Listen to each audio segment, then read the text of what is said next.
మాన్య కేంద్ర మంత్రి వర్యులు ఈనాటి విశిష్ట అతిథి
మా ఆహ్వానాన్ని మన్నించి ఈనాటి కార్యక్రమానికి ఇచ్చేసిన మాన్య కేంద్ర మంత్రి వర్యులు వైఎస్ చౌదరి గారికి, అలాగే మాన్య కేంద్ర మంత్రి వర్యులు బండారు దత్తాత్రేయ గారికి మరొకసారి ధన్యవాదాలు తెలియజేసుకుంటున్నాం. తదుపరి ఈనాటి కార్యక్రమంలో భాగంగా ప్రతిరోజు ఆధ్యాత్మికవేత్తలని, కళాకారులని, గ్రంథకర్తలని, ప్రవచనకర్తలని సన్మానించుకోవటం పరిపాటి కాబట్టి తదుపరి సన్మాన కార్యక్రమం కొనసాగుతుంది.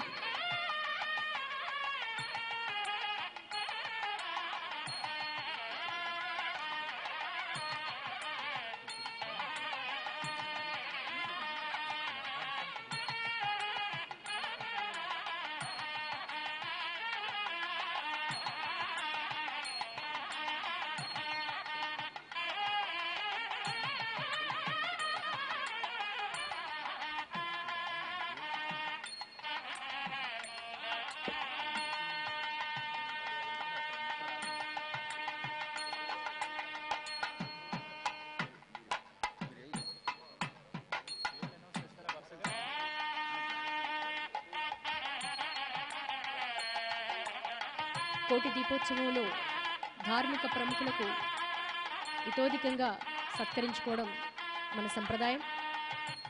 మహిళా భక్తులు దీపాల మధ్య నుంచి వెళుతున్నారు, జాగ్రత్తలు వహించవలసిందిగా కోరుతున్నాం. అలాగే క్యూ లైన్లు చాలా కిక్కిరిస్తున్నాయి, ఒకరి తర్వాత ఒకరు ముందుకు వెళ్ళవలసిందిగా కోరుతున్నాం. మృదంగ విద్వాన్ ఎల్లా వెంకటేశ్వరరావు గారికి స్వామివారి చేతుల మీదుగా సన్మాన కార్యక్రమం జరుగుతోంది. మీ అందరి కరతాళ ధ్వనులు కూడా తోడైతే మరింత ఆనందంగా ఉంటుంది. మీ కరతాళ ధ్వనులతో